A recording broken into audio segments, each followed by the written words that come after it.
काफ़ी गंभीर सवाल का जवाब देने जा रहे हैं और बहुत हिम्मत करके बच्चा अपने टीचर से सवाल करता है। ऐसा नहीं तो 99% बच्चे ऐसे सवाल तो टीचर से नहीं करते हैं। सवाल हमारे पास एक आया है, एक ऐसा गंभीर सवाल जो पूरे सोशल मीडिया पर नहीं है, किसी बच्चे ने अपने टीचर से नहीं पूछा है। सवाल यह है कि प्राइवेट शिक्षा को जल्दी नौकरी क्यों नहीं होती है या वो नौकरी लेना ही नहीं चाहते हैं। सवाल यही है। बच्चा सीधा पूछता है कि सर आप इतना तेज हैं या टीचर इतना तेज होते हैं फिर भी उनको जॉब क्यों नहीं होती है। तो आइए आज हम इन सवालों का जवाब दे देते हैं कि एक प्राइवेट टीचर को जल्दी जॉब क्यों नहीं होती है। बाबू सबसे बड़ा क्या है कि जो प्राइवेट टीचर होते हैं ना, उनका जो नॉलेज है वो उनके सब्जेक्ट के अकॉर्डिंग लिमिटेड हो जाती है। जैसे मान के चलिए कि हम 10th क्लास तक पढ़ा रहे हैं। कहाँ तक पढ़ा रहे हैं? अगर कोई टीचर 10th क्लास तक पढ़ा रहे हैं तो उनका लिमिटेड नॉलेज है कहाँ तक? 10 क्लास तक। कहाँ तक? अगर कोई टीचर 12th क्लास तक पढ़ा रहे हैं, कहाँ तक पढ़ा रहे हैं? तो उनका जो नॉलेज है वो सिमट जाता है, लिमिट हो जाता है। किस क्लास तक लिमिट हो जाता है? 12th क्लास तक। बात समझ में आ रही?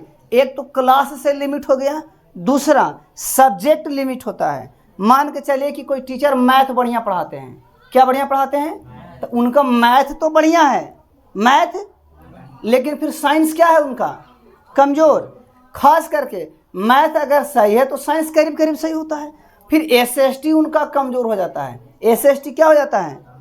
तो नौकरी नहीं होने का सबसे बड़ा रीज़न क्या है? Limit knowledge. क्या है? Limited knowledge.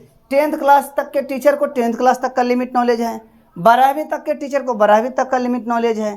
12वीं से ऊपर अगर पूछ दिया जाए कंपटीशन लेवल का थोड़ा बहुत, तो थोड़ा बहुत डेटा में जो है उनका इधर उधर हो जाती है। बात समझ में आ रही है? एक तो हो गया कि सब क्लास तक लिमिट डेटा है उनके पास, क्लास तक उनके पास लिमिट नॉलेज होता है। दूसरा सबसे बड़ा कारण होता है सब्जेक्ट लिमिट। क्या होता है बाबू?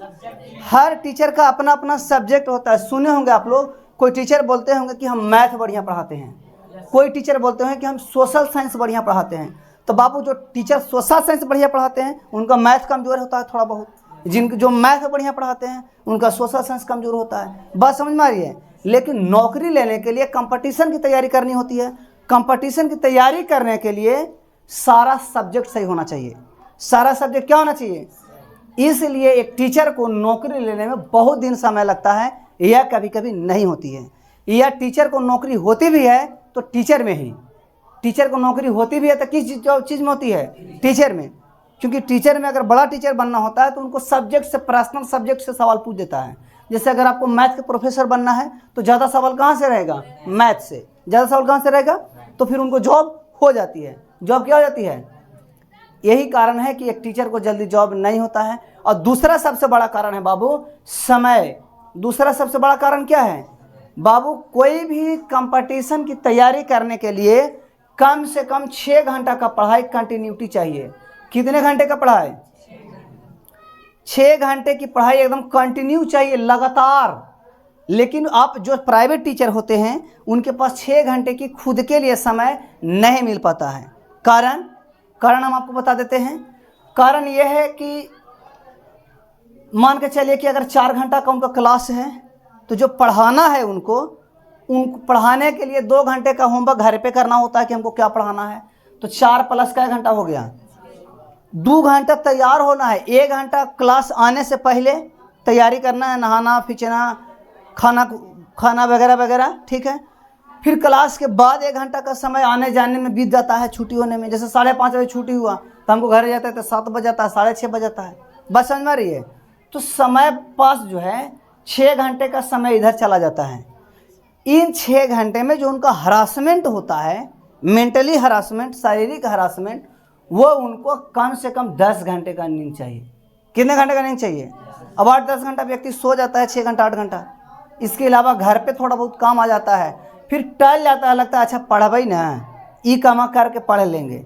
आप लोग को भी लगता होगा जब घर में रह करके पढ़ाई करते होंगे और घर वाला कोई काम करने के लिए बोल दिए तो आपको लगता होगा कि अच्छा तो ये वाला काम बोले दिलती तो ये वाला काम करिए के पढ़ेंगे।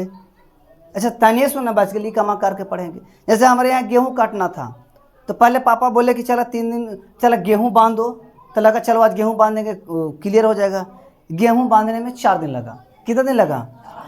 फिर 2 दिन मौसम खराब हो गया था, अपने से मोह लगे लगा कि गेहूँ बांध दिए हैं, इतने मेहनत कर दिया था, गेहूँ कटाइए जाता था अच्छा रहता। अब गेहूँ कटवाने में 2 दिन बिजी रहे। कितना दिन बिजी रहे?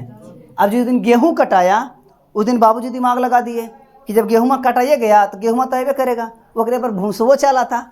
बस समझ में आ रहा है? तब लगा इतना मेहनत कर दिया तो भूसवो ला देते हैं। अब भूसा लाए, गेहूँ लाए, उसका हरासमेंट अगला दिन उठने नहीं दिया, एक दिन वैसे बर्बाद। तो जो रूटीन हुआ वो आपका हो गया, गड़बड़ा गया। रूटीन क्या हो गया?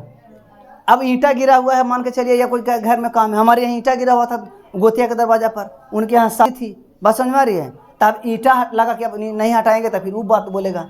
अच्छा तो ईंट वो हटा लेते हैं, 2-2 घंटा काम है। अब ये 2-2 घंटा 4 दिन 3 दिन लग गया। बस समझ में आ रहा है? अब लग रहा है कि तो 2 रूम बनाना है, छत पर बड़ा दिक्कत है, वो बनाइए लेते हैं तो काम कर लेंगे। समझ में आ रही है? इस तरीके से समय आजकल करके मैंने, अगर आप घर पे रह करके जनरल की तैयारी करना चाहते हैं तो आप समझ जाइए, मान के चलिए कि घर पे रह करके जनरल तैयारी करना लगभग इम्पॉसिबल है। घर पे रह करके जनरल तैयारी करने वाले व्यक्ति के पास रोज एक नई समस्याओं से गुजरना पड़ता है, और उस समस्या से उनको गुजारना ही होता है, दूसरा कोई उपाय नहीं है।